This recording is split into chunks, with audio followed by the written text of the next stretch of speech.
Yeah, talk a little bit about that. How does smart financing and financing your equipment kind of help really the contractor move forward with growth rather than Yeah. slowing down? Yeah, no, I think the key word is leverage, right? And I think that a lot of people forget that and they look at the dollar and cents on monthly payments or the interest that they're paying on things and maybe feel uncomfortable. But I try to let people know of, hey, you've gotten to where you are successfully because you built a successful company and you've made more right moves than wrong moves.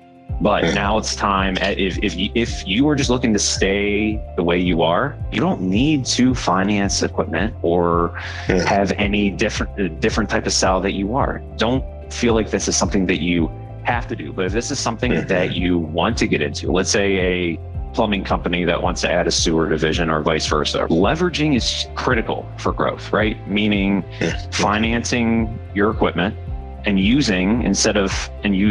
have a bank, us or someone else, finance that equipment for you. And let's say that equipment's $150,000. You can then use that $150,000 and leverage it to hire a part-time employee to do stuff with advertising and marketing and growth. You can work with an organization like BDR to help consult with on growth and understanding on how, hey, us adding this equipment is going to see X growth over X amount of years, right? What challenges are we going to be facing and how do we work with those challenges? And that will supersede the amount of interest that you're paying on the loan because you're leveraging that money to make 5X the amount of money. Some people just need to be a little uncomfortable on understanding that sometimes taking that little bit of a leap puts the gasoline on the fire on growth. I have a core belief, and it's not really true in all industries, but I think you have 5 or 6 big moments,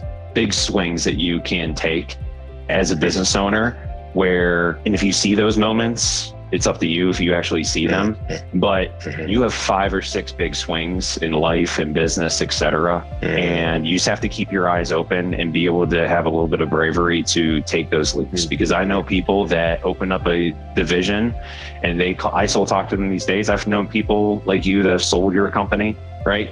And they're like, Neil, if it wasn't for this division, my other division actually struggled for 2 straight years. And my new division supported my old division. I have people that sold their companies and they're like, if it wasn't for me opening up that new division 6, 7 years ago, I wouldn't have been able to retire early. So these people, sometimes it's just understanding on, sometimes okay on being a little uncomfortable, but you just understanding the numbers. And I think that's what BDR does extremely well. That's what we try to do really well, is empathizing people on where they are, but help them, teach them on where they could be, right?